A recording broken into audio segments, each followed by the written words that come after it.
29 masugatan sa pagsiklab ng gulo sa demolisyon sa Sitio San Roque sa Agham Road sa Quezon City kahapon.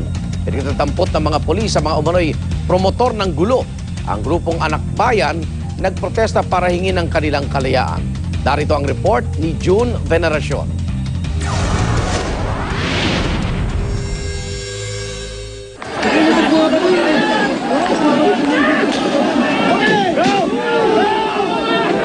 Sa isang iglap, bigla na lang nagliparan ng mga bato. May malayuan, meron ding malapitang batuhan. Teargas naman ang pangganti ng mga pulis.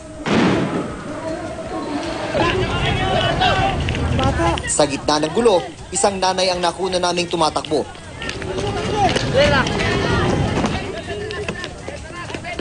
Bit-bit niya ang 2 buwang sanggol na nakalanghap daw ng teargas. Nangingitim, parang ano. Kasi nakalangap nga po. Nagkaroon po ng mga rashes po sa mukha.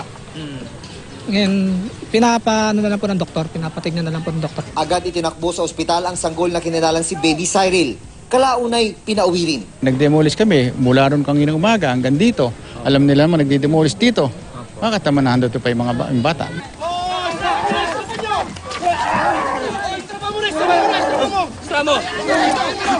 Pero ang mga naispatang nagsimula ng batuhan, pinagdadapot ng mga pulis.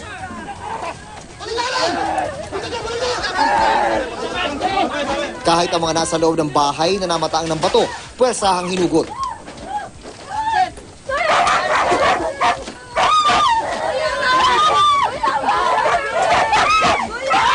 Pati ang aso sa loob ng bahay, sipa ang inabot.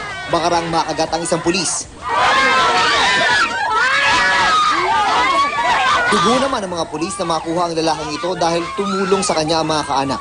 Sa tala ng militanteng grupong Karapatan, siyam ang dinampot ng mga pulis. 23 naman daw ang nasaktang residente at militante.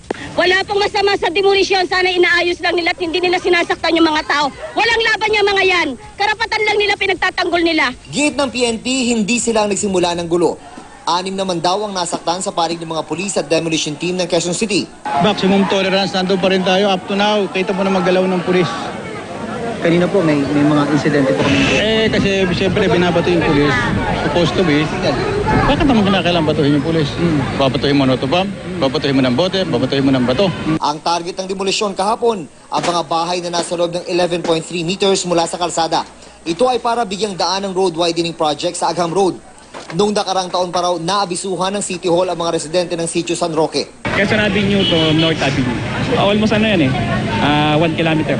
250 pamilya ang maapektuhan ng demolisyon na inaasahang magtatagal hanggang Biyernes. Kagabi, nagprotesta ang grupong Anak Bayan sa harap ng Camp Karingal. Kinundi na nila ang marahas umanong demolisyon. Nananawagan din silang palayain ng mga militanteng dinampot ng mga pulis. Para sa unang balita, June Veneracion reporting.